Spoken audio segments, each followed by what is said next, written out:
So hi everyone, welcome to Architecture in the Den. Today we've got a special Sheroes theme and because we're launching our Sheroes on the 12th to the 14th of May, and I'm delighted Catherine Davis is going to join us as a speaker on that. But today Catherine is joining Architecture in the Den as a speaker. So in the first instance, welcome to Architecture in the Den. Would you like to introduce yourself? Well, hello, and thanks for inviting me. My superhero name is Stealth, and the photo you have is with me with sunglasses. I will now take them off because I can't see anything in here. But yes, I live in the US. I have a funny accent because it's half UK, half US. So you'll have to forgive me if I stray from one language to the other. I was trained in the UK. I am American, and in my early career, I decided I wanted to try to work in the US. So I came back, and it's been an interesting journey. I started working at the Park Service, and I can go into that another time, but that's where I gained my stealth powers. And I can talk about that as we get into the podcast. But right now, did I mention that I was the America's rep for the RIBA Council? So I represent all of the register of all the architects, students, everybody who are in the North and South hemispheres of America. Super. So, well, thanks for coming on today, and we're going to be talking about the skills of listening as an architect. Right. So, why do you think listening is a superpower? So, tying that into our Sheroes theme. So, why is listening a superpower? Well, as you said in your intro, setting pride aside, um, a pride road there. Thank you very much. face clients and colleagues with openness. And I think as ladies, we are particularly good with that. We put ourselves right out there, and we are open to being vulnerable. And we put the importance, it's very important to put the idea of self aside and be humble. And so I think that success is solving the client's problem. And so you have to hear it clearly. So you have to listen. I like that a lot. Success is, yeah, it's solving the client's problem. Yeah. And I love, yeah, I really resonate with that message about kind of leaving self behind and leaving ego behind. And I think I've done a couple of pieces, a couple of blogs about kind of modest design. Right. I mean, And a lot of quiet times, design. Yeah. yes, quiet, which is the superpower of stealth. Mm. So for an example, if you think of what is stealth, well, if you think of a stealth aircraft that flies undetected, however, it's extremely effective. It isn't detected by the radar. And when you apply this specifically with working with historic preservation, which is how I started, or an old house that has character, you really want to discover the integrity of what is there before, and help the client move into the current his or her current needs. And sometimes I feel I'm successful if no one knows I was there. Mm. So we're kind of like custodials, temporary custodials of the Right. house, or the clients are temporary custodials of the house. Right. Not, complete historic restoration being true to what the original was, but adapting the original to the current client and the current owner. Mm-hmm. So have you got any examples of where you've learned from experience with your designing by stealth? Well, I being, a single practitioner, and starting as my own practice, one has to start small, as you know.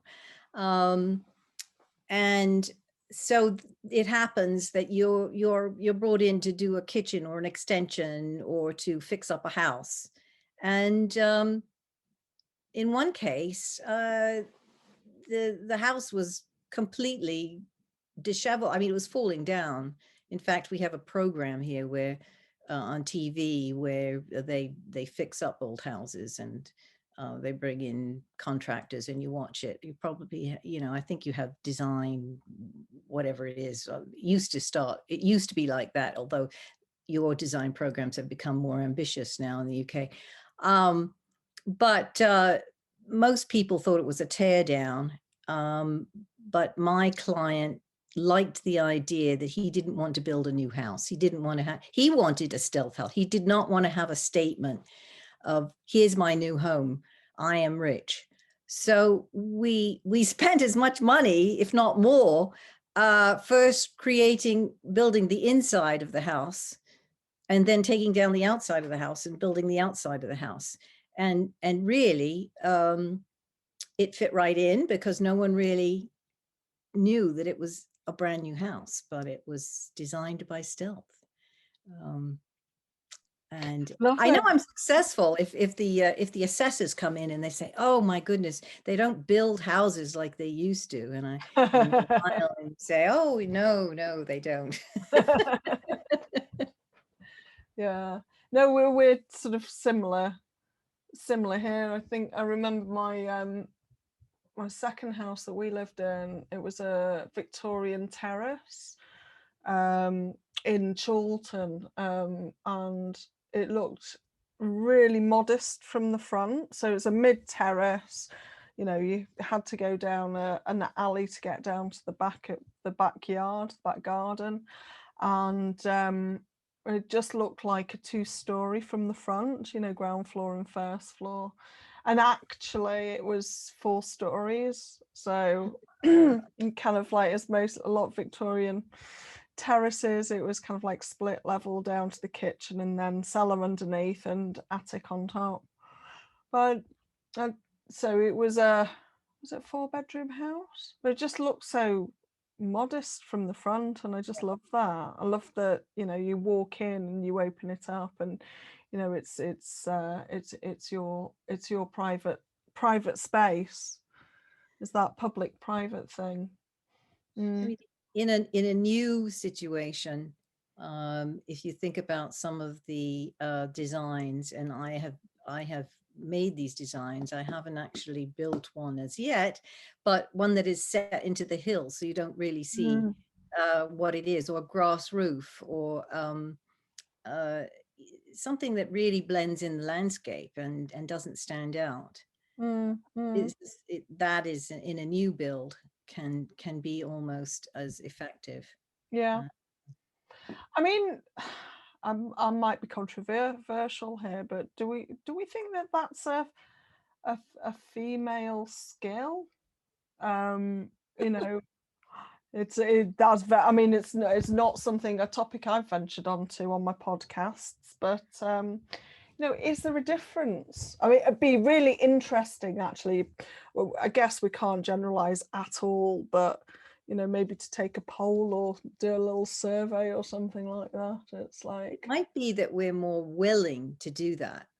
mm, You know, if there's nothing redeeming in the site or the property, there is more scope for a big idea that mm, can carry the project. And I think we all have feminine and masculine qualities.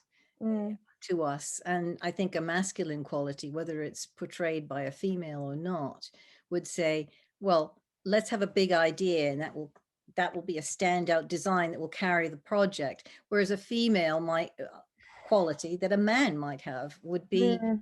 let's be modest.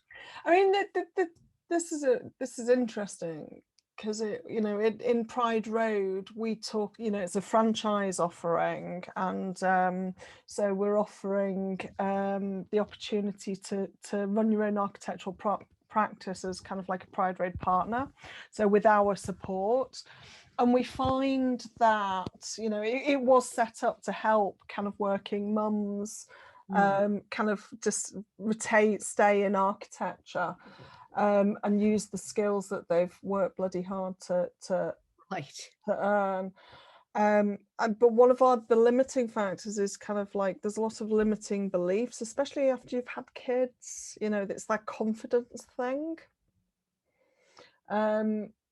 Yeah, so I wonder if there's a confidence. How does ego play into confidence, and how interlinked are they, and are they important? Can you be confident without an ego? I think so. I think that Mm. you find that people sort of are loud and boisterous if they're trying to convince themselves that they can do something.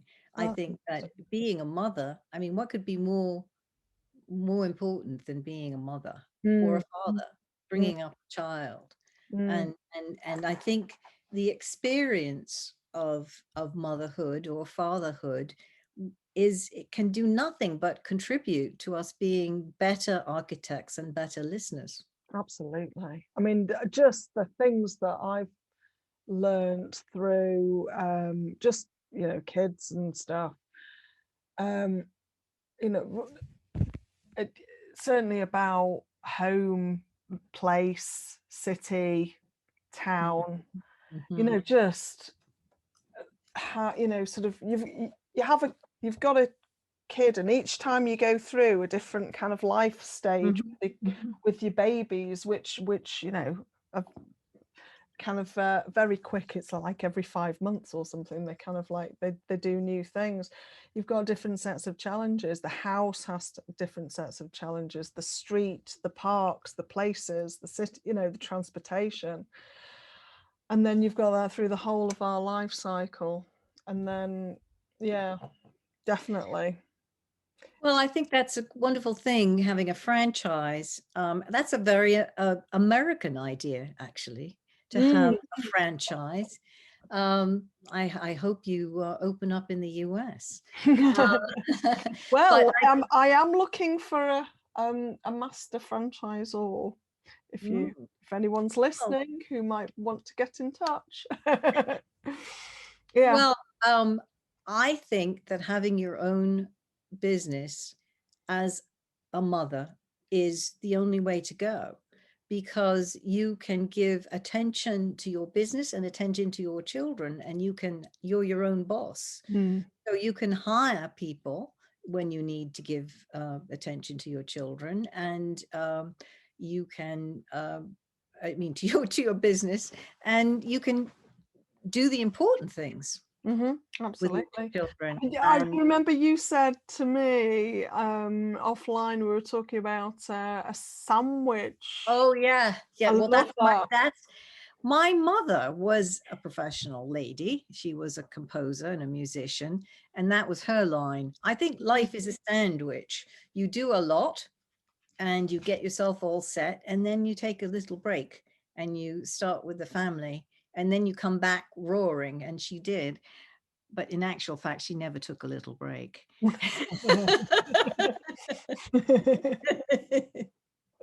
But that was her line, yeah. And I Mm, think it actually is a good line, and as long as you keep your hand in, whether it is while you're having a family, if you do your, mm, fix up your own house, or keep up with techniques, yeah. or keep up with building products, or Mm, have friends that are architects that you could join in and maybe do a little a break from changing the nappies and and doing the dinner, to have an afternoon a week where you work in someone else's office. I think first child I took 4 months off because I thought that's what you were supposed to do. Second child, I realised that was a bit too short and took 6 months off. Third child, it was a recession, so I thought I'd take a year off and allow the economy to stabilise. But at that point, I was actually chair of Women in Property Northwest. Oh, wow. So You weren't actually taking a year off. You were becoming a property mogul. It was like, well, that was more about networking and business development and I think what was great then was he was my third child and I was confident with the baby, so I could take him into a business meeting and push him around in a pushchair, and it was probably I think in hindsight it was a pretty good baby, and enjoy it. And so really for me the networking was kind of enjoyable. It was like a social side, but Right. at the same time you're building your connections. Yeah. I think that's awesome. Maybe I didn't take my children into business meetings, but I did take them onto construction sites. I mean, each child I was involved as a witness in court case. It just seemed every pregnancy I had to give depositions or I had to give expert witness. That's I'm going to have a court case. I'm pregnant. There's going to be a court case. So I learned a lot about building law and development law, and also it's great for the kids to be on construction sites as long as you can keep them safe. I mean, coming from a background as a student building adventure playgrounds, I saw how valuable it was for children to build things, whether they end up in the building trades or in architecture or some other field. It's good for them to see 3 dimensions and how they go together and how things are made. We don't just go to the supermarket and buy things. People say, oh, you have to see a farm and see where things come from. Well, you have to see how things are made. What do your kids do now? Oh, They in the well, actually, one of my children designs yachts, so that's very well, there you go. So yeah, That's interesting. yeah. Yeah. And they all are designing things in their own way. But I would say my oldest, who had probably was most closely associated with building, is very much. Well, that's fun. Yeah, my youngest is 11, and he says he wants to be an aeronautical engineer. design. Yeah, the other two are like not interested in the slightest. Well, aeronautical engineering is where it's going to go. I mean, he'll be doing. Remember when we were in? I don't know whether when you were at school you were obsessed with airships, but it seems like when I was at architecture school we were obsessed with airships. Well, it's not so far from the truth now. Well, there's certainly on the Shero's conference, we've got some Simone de Gaulle's going to be talking about interplanetary architectural design, so that's going to be interesting. Right, getting back onto our topic. Do you see how these conversations go now? Yes, What a chat tangent, doesn't it? The stealthy conversation. No, there is actually David Nixon has written a book on space. He was an architect and he did work on the space station and designed architecture in space. So that has, that's already happened. So going forward, yay, Simone. Fantastic. So coming back to our topic on listening, so listening helps gain client loyalty, but the reality is it can still be a struggle. Any thoughts about what UK architects can learn about what's going on in the US? Well, there's two parts of this. Yes, UK architects, I think it's a different language. It's the same language, but it's a different language. Mm. We have different, we work in feet and inches a lot of the time. Yeah. If it's, we have tremendously great fire codes, and you're going through a fire situation now with certain tragedy, which we all know about. We learned early on from our fire in Chicago and New York, when the cities were just devastatingly destructive and loss of life. And so we have a very good system in which the fire departments supervise and approve from the smallest addition up to a high-rise building. They are totally involved, and you have to keep your drawings with them so that they know how to fight that fire if they need to. And if you do a renovation, if it's more than 50% of the existing building, you have to meet the current fire codes, and they're always updated every few years, very high standard. I can give you examples, but just in a general way. So is that a national thing? No, well, there is a national fire code, but each state, this is the thing that you learn coming to this country. There's 52 states, and each state is its own little country.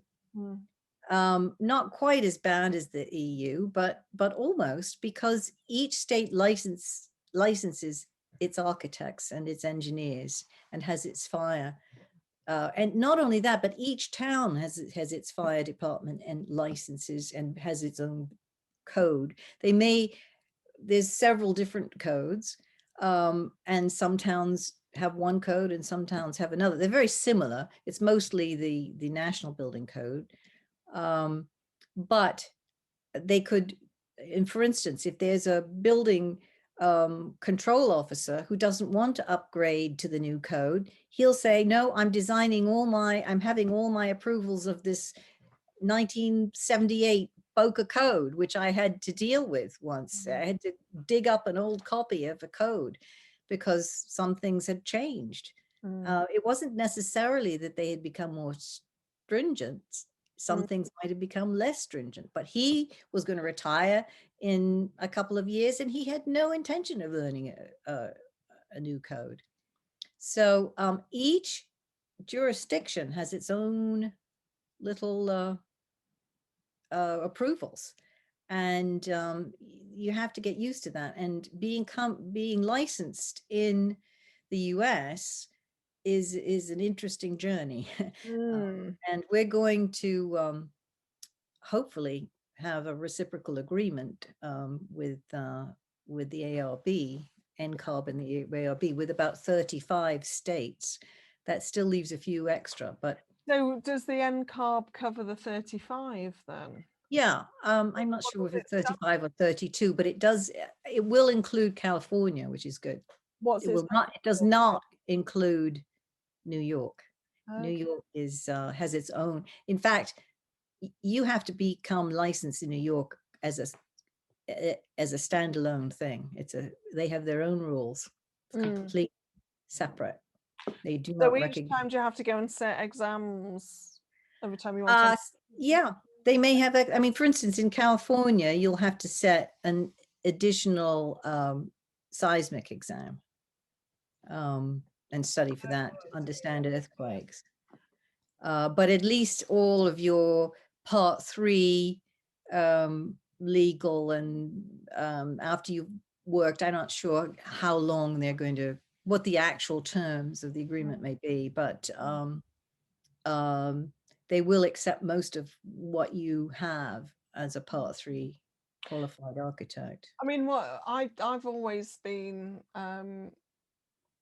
sort of, I've always thought that there was a huge discrepancy between kind of like the States and over here, and then in the UK, but I think just pulling together this Sheroes of Architecture conference, I think what I've just realised is just the feelings in the industry are just international, just well, certainly around kind of sort of female empowerment and sort of issues that we face, but it's I think it's really good to see the similarities between the exams in the States and our exams over here. Well, yeah, I mean, you don't want to do the exam in the States because it's going to test you on parts 1 and part 2, and it's on a computer. So if you want to learn about, if you want to be tested on plumbing on the computer, Yeah.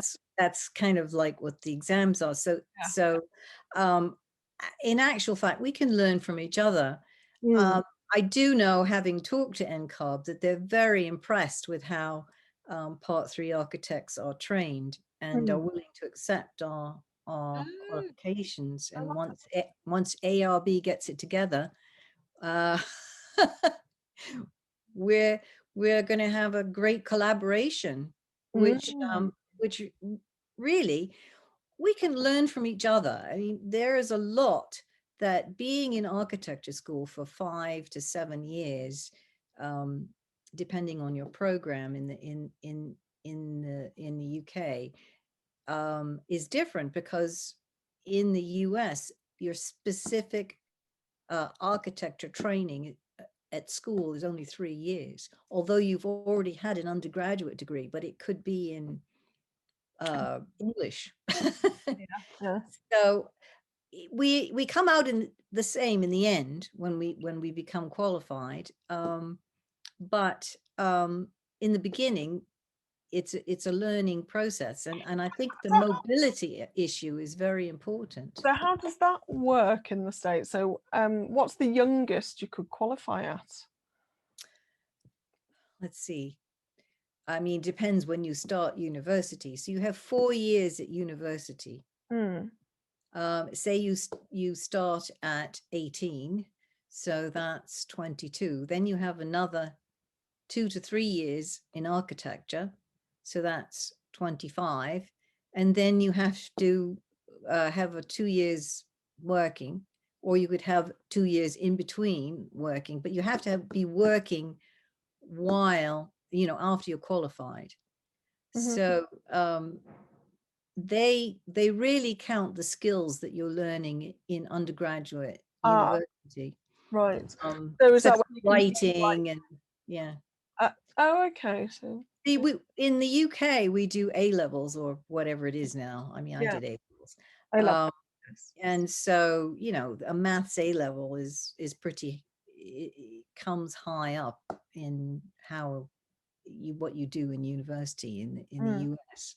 It's a much more generalized education, and you don't specialize until you're 22. I mean, a doctor has the same problem. Yeah. Right, we're actually coming to the end of the conversation, believe it or not. Oh, wow. Is there anything wow. you want to, I know, is there anything you want to ask me before we close out? Yeah, I mean, I think this is a marvelous thing you're doing with these podcasts. And I think it would be great to try and do something over here. And I'm going to try and talk to the powers that be, that we could arrange such a thing. I think that would be marvelous. Absolutely. The more we can learn from each other, the more we can collaborate across borders, will promote professional mobility, which is one of my big things. Architects being able to move across borders, and also maybe in between different careers, not necessarily just building buildings, which brings us into my next talk, which will be in May. That sounds brilliant. But yeah, I think this podcast has evolved out of COVID, really. Just I started doing this, I think it was for the RIBA elections, Well, I thought I was going to Right. interview. Yeah, I saw Simon being interviewed. That's right. That's right. Yeah. So that was that. They were the first. I think he might have been my first one. So I did Simon and Samita Singer, Valeria Passetti, Jude Barber, and then after that I carried on. I just thought they were interesting, and I mean, to be honest, it was a marketing exercise. It's an outreach, business. It was a business decision or business experiment that I've enjoyed, and I think is growing, and it's sort of successful. So I mean, for me it was about sort of linking Pride Road with kind of the architecture profession and trying to build up our presence as an expert in the field, she says, with a Danger Lady background. Well, Lisa, I think that you're a great businesswoman, and I think that's one of the skills that architects need. And I think that's what you need to teach to us ladies, is how to and bring in experts in business to know how to promote yourself. It might not just be on doing the business of architecture. It might be doing other things that are related to architecture, and which is another part of professional mobility. On that note, I think I'm going to thank you very much for coming on. Thank you. And Thank you for having we me. will continue the conversation at Sheroes of Architecture, 12th to the 14th of May. Right. So to everyone out there listening, thanks for listening to Architecture in the Den. If you enjoyed this podcast, please like it, comment and subscribe. And if you really like it, you can share it. If you're watching on YouTube, this is also available on as a podcast on Spotify, Alexa, Google or Siri. And likewise, if you're listening, you can actually see us in real life, virtually on Who YouTube. knows if this is real? Who We knows? might just be a bot. We might just be created by some program. I think this is one of those things. It's like, certainly, I know I'm digressing from my out blurb, but this is definitely one of those things in lockdown, where, because we've met now like 2, 3, 4 times virtually, and we're just gonna Is this it? know each other, and are we ever going to meet in real life? Well, I am actually due in London in June. Are you? I am. Okay. Oh, Yeah. beginning. Don't know how far I'll be Let able me to get know. out of London. Yeah. Let me know. I'm thinking of coming down in half term in the first week, but yeah. Yeah. Sorry. Don't know if this is part of our thing, but I do. I'm very near the music. I am still recording, but Oh. I'm not finished yet. I've not switched the off button. Oh dear. We'll carry on that in a minute. Right. So, back to my out. So yes, if you liked what you've heard and you'd like to be a podcast guest, if you want to talk about architecture or business of architecture or business, you can message me on Twitter, Facebook, Instagram, LinkedIn at Lisa Rains, or through our website www.prideroadfranchise.co.uk, and come and find me on Clubhouse as well. Okay, all right, well, bye everyone, and see you next time.